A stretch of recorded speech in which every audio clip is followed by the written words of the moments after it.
Guess who's back? Back again. Guess who's back? Back again.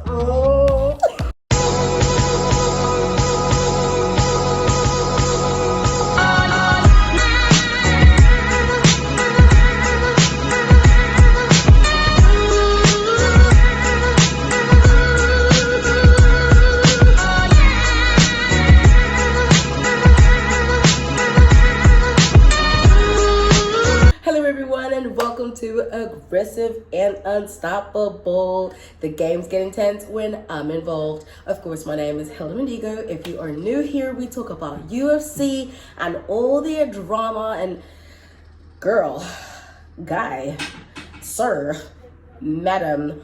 We have a lot to catch up on because the UFC has been a mess. It's been in shambles. I go away for a couple of weeks and I come back and the house is burnt down. Things are falling apart. You know what? We don't got time to waste. Let's actually get into it.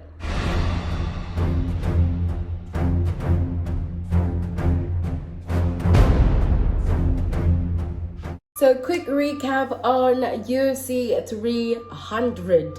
Yo, guys, I couldn't sleep before UFC 300 because the lineup was so good. Like, we were spoiled rotten on UFC 300, and it didn't kill the vibe. It honestly brought what UFC felt like was sort of missing, because it lived up to it. It lived up to the hype, and I was like, deep in my work. I was so excited. I couldn't believe it. And then, do you know what made it so good was because the bonus was increased. So of course, if you give somebody more incentive to want to do better, they're gonna. And since the bonuses were increased, everybody was playing for that money. Everyone was gunning for that money. So you could tell that this was like a bloodbath, and it was a bloodbath. The one highlight that I could not stop buzzing about, and I think the whole entire world, even if you're not like a UFC fan, the Justin Gaethje and Max Holloway. I mean, I've been a fan of Max Holloway, but I wasn't like a diehard fan. Like, I just like the guy because, yeah, but I mean, given a chance, I would trash talk him. I mean, like it's like a 40 love, and then a 50, I would trash talk him to the ground. And after UFC 300, I was like, listen, any bad thing I've ever said about Max Holloway, I apologize, sir, because that was top tier performance. I had never spitted it. And then it was the whole cha, and then yeah.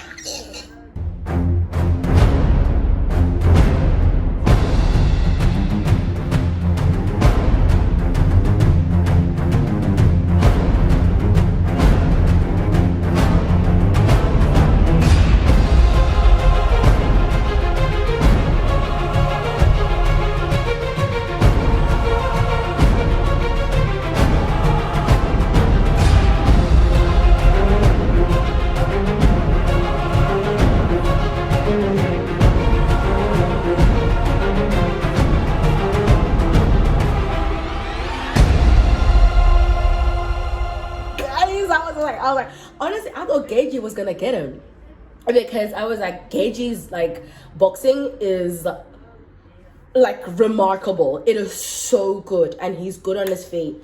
And I thought Gaethje was gonna get him because Gaethje has been like on a winning streak for a minute now. So I was like gassed. I was like, okay, Gaethje, 3, 2, 1. Gaethje on the ground. I couldn't believe it. My chest, everything was just like. But the entertainment and what it brought, amazing. And then when another highlight of mine was the Pereira versus Hill. Let me give you like an honest thing what happened there. So I'm like getting my things ready. Before I even sit down, I'm hearing, yeah. I'm like, wait a minute. I didn't watch it on rewind. Excuse my voice, by the way. Your girl has been ill. So this is me trying to recover and trying to get back into things. But yes, back to the UFC. I couldn't believe it. It was a kick in the nutsack, right? That set things off. And then the ref was trying to hop in and be like, yo, baby, you okay? Let me like check if things are okay over here, so the missus doesn't come upset with me like, well, we can't expand our family and all of that. And then Pereira goes, cha-cha, Was is still locked in.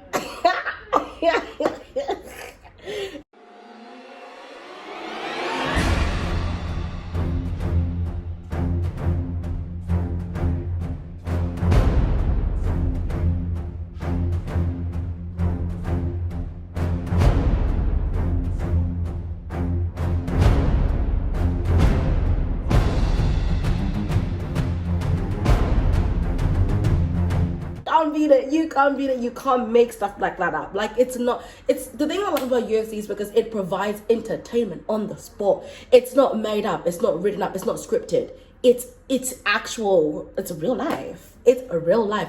It is controlled violence. That is what I like. Controlled aggression. And then you get to pay. Ooh. Anyways, enough of UFC 300. I'll probably put in some, like, another few of my highlight clips that I absolutely could not stop buzzing about.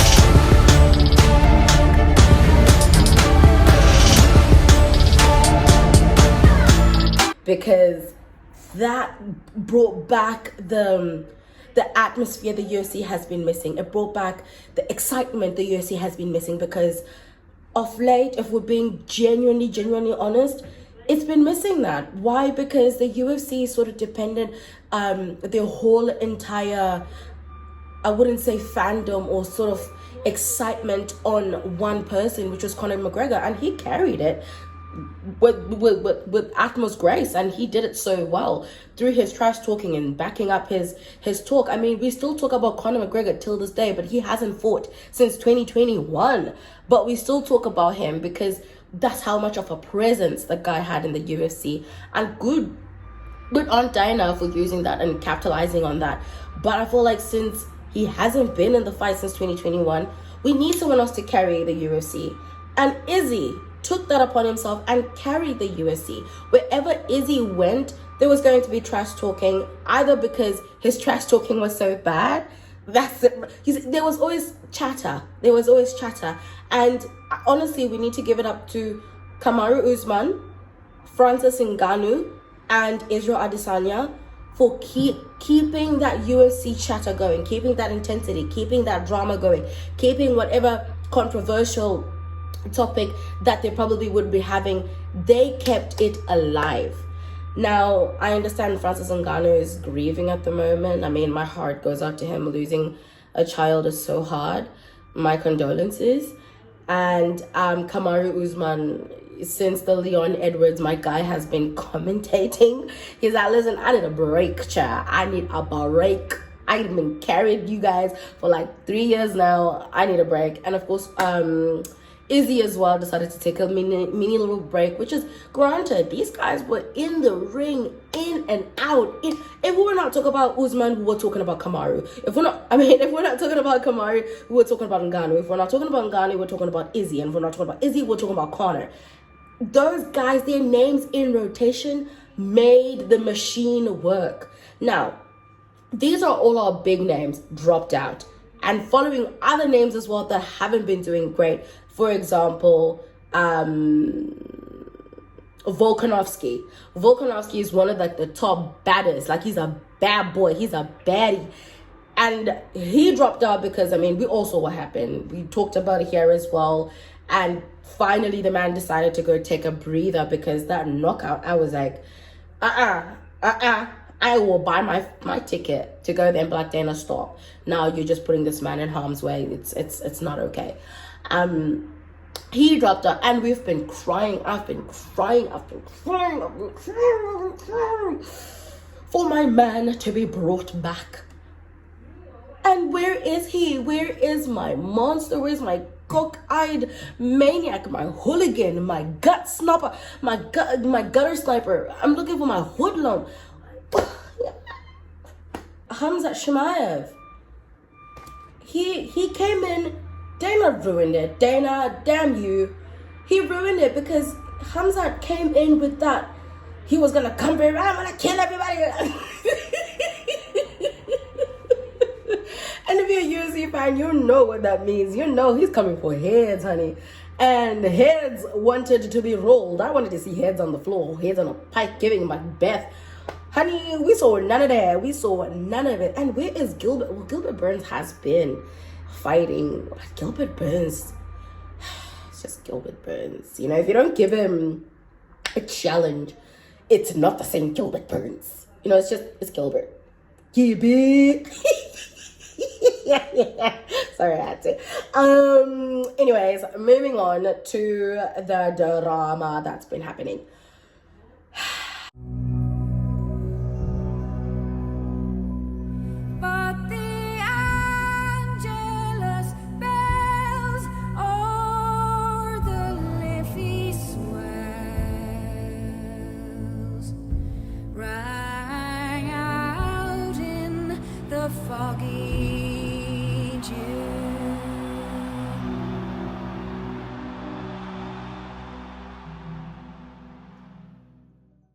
When UFC 300 happened, we were expecting whatchamacall?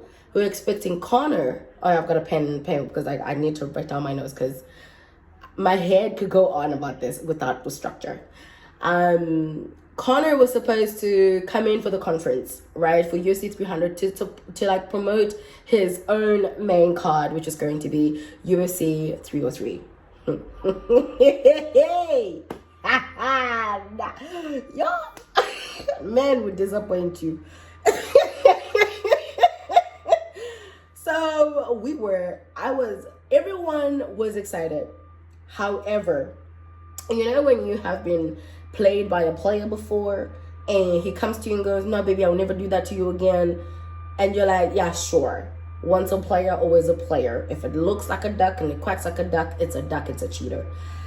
And then when we saw the name Chandler versus Conor, this fight they've been trying to make this fight happen for a while, since Fighters thingy-mabobby. So we see now there was always buzz and chatter that like they're gonna make it happen. Apparently they were supposed to make it happen for 300. Then Conor pushed it. He was like, nah, I can't, blah. I remember Conor had a whole fight and a whole issue with the USDA, the testing guys. And then Conor was like, yeah, he kept the buzz going. We're like, he'll make it, Shem. It's Conor. He'll pull through. He'll pull through for us. You give a poor man to fish. So, UFC 300, the conference. Conor, where's Conor? Conor Nali Conor. Conor means he ain't here. He didn't even show up to the venue, child.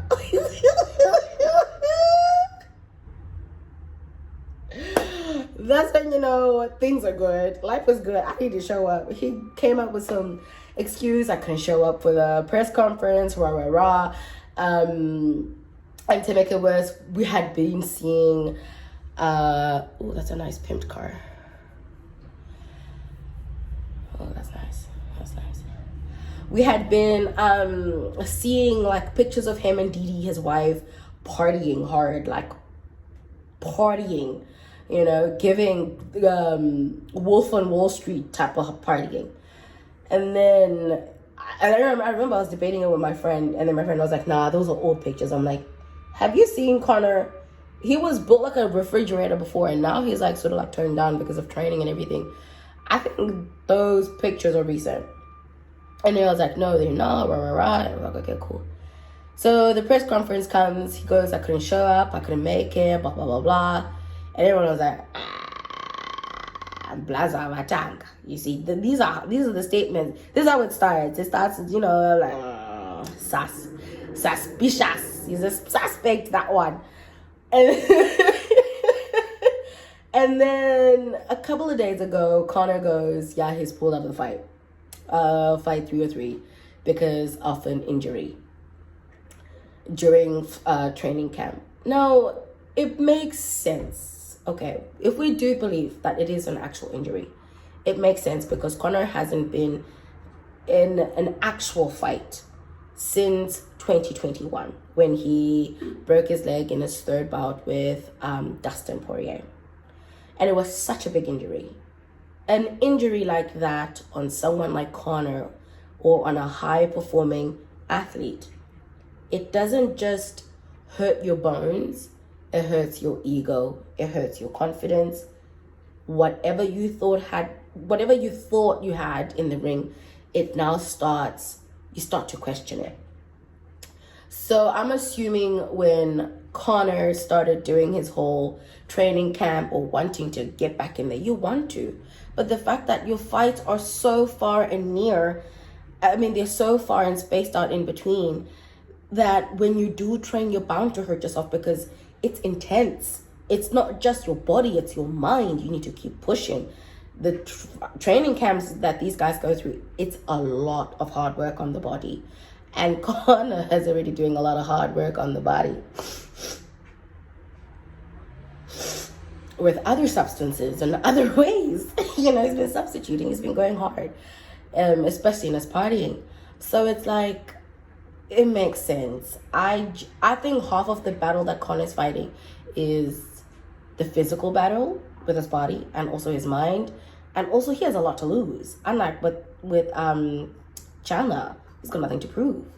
Conor has everything to prove because he's a man that we've known to, he says something and he backs it up with whatever it is that he's been saying. But it's been a while, my guy. It's been years.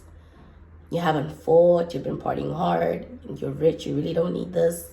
What's motivating him? Nothing, because we still talk about him. He's a legend. He's a superstar. And that is what the UFC needs. It needs another superstar.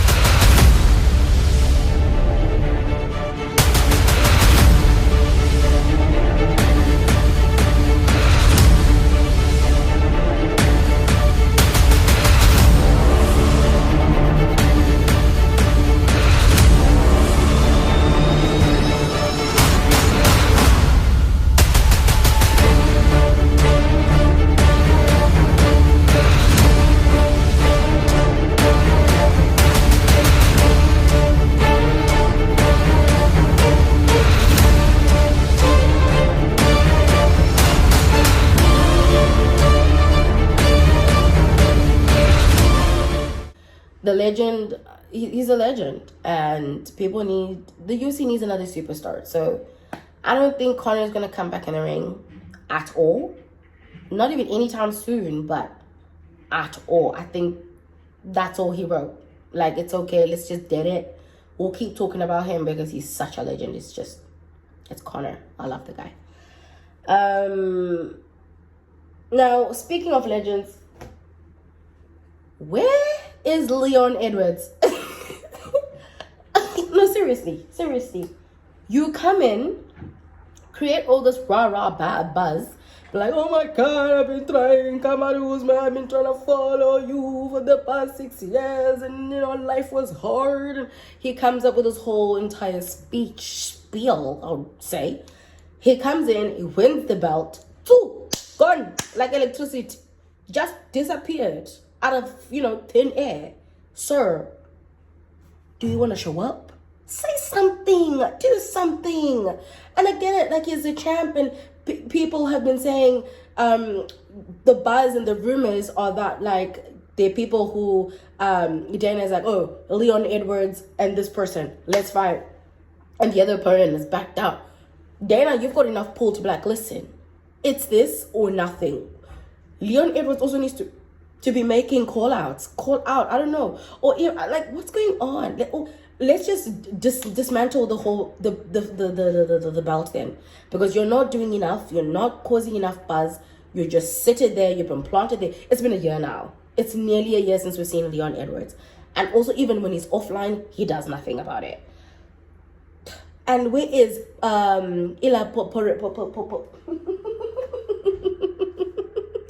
And where is the the cute guy? The Illaport. His name is not rolling out of my tongue. Topuria. Thank you. Where is Ila Topuria? Like, that man is fine. Where is he? I want to see more of him. He needs to come back. I want to see. You see, if you're a champion, we need to be seeing you out there doing your little dancey dance, and we haven't been seeing Dana. Do your job. Gosh.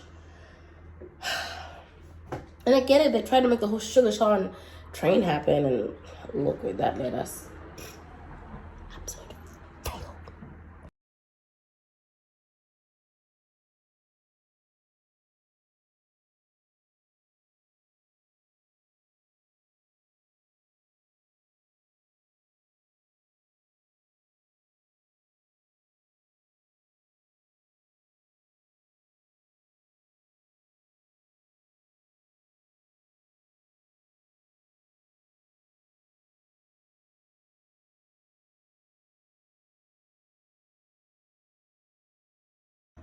All right, so now let's talk about UFC 303.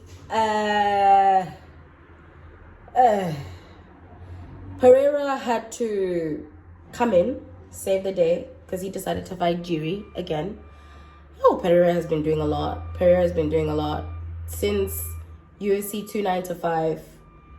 That's when he fought Jiri. 300, he fought Hill. And I think he did something else in between here. I think I might be forgetting. Now he's fighting Jiri again. Give that man a break. And give him his money. Because he's been trying to save the UFC child. And I love him. Chama. I love Pereira. Like, he's just a heart of gold. I hope. And he's now fighting. And also his whole entire story. Pereira's story of how he was in kickboxing, whooped Izzy's ass in kickboxing. Izzy was like, listen, let me find my own division, UFC. Izzy comes in the UFC. Pereira dominates kickboxing. Is like, I need something else to chase. Where your skinny ass at, Izzy? Pereira comes into the UFC, chases down Izzy in a very, very masterpiece. Hunter hunts for prey. Like, it was like The Hunted. It was like Hunger Games. It was like Survivor. You know what I mean? And he was like, oh, he's catching up. And he got caught. And he beat Izzy, which was just like, oh. And then goes there the second round. Who cares? Nobody cares. Izzy won, but nobody cares. And then Pereira was like, okay, cool. I proved what I wanted to prove. I can whoop this man, clearly. And then he went, and of course, Don, Pereira's coach, yes, Glover, he got whooped by Hill. Now, Glover's an old man now, yeah? Hill could have just taken it easy on the man. Hill whooped Glover. Yo, you guys, when I watched that fight, I was like, this is no longer healthy. Respect your elders. Respect your elders. Like, stop. Be gentle. And then Pereira was eyeing him down. Yeah, he was like, I'm coming for you. And he did. Whooped Hill's bum in like the coldest fashion ever. He fought Jiri, so now he's the light heavyweight champion.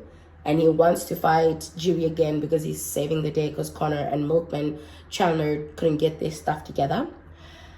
And now Whitaker was supposed to be fighting Khamzat Chimaev. Khamzat apparently's got food poisoning, or he's got some illness, or he's sick with something, child. We don't know what it is. I think it's the nerves of, I don't know, because he's been pulling out a lot of fights. And Whitaker, without Izzy, who's Whitaker? If that makes sense. Because they were at each other's throats for so long that when Izzy pulled out and decided to rest, Whitaker just became Whitaker. And it's like, who's Whitaker? We know who Whitaker is, but it's like, Do you get what I mean? Like, you need certain names next to yours for yours to like shine. And I'm not saying Whitaker's name doesn't shine. I'm just saying it just doesn't shine as bright. So now Whitaker is fighting some low bum.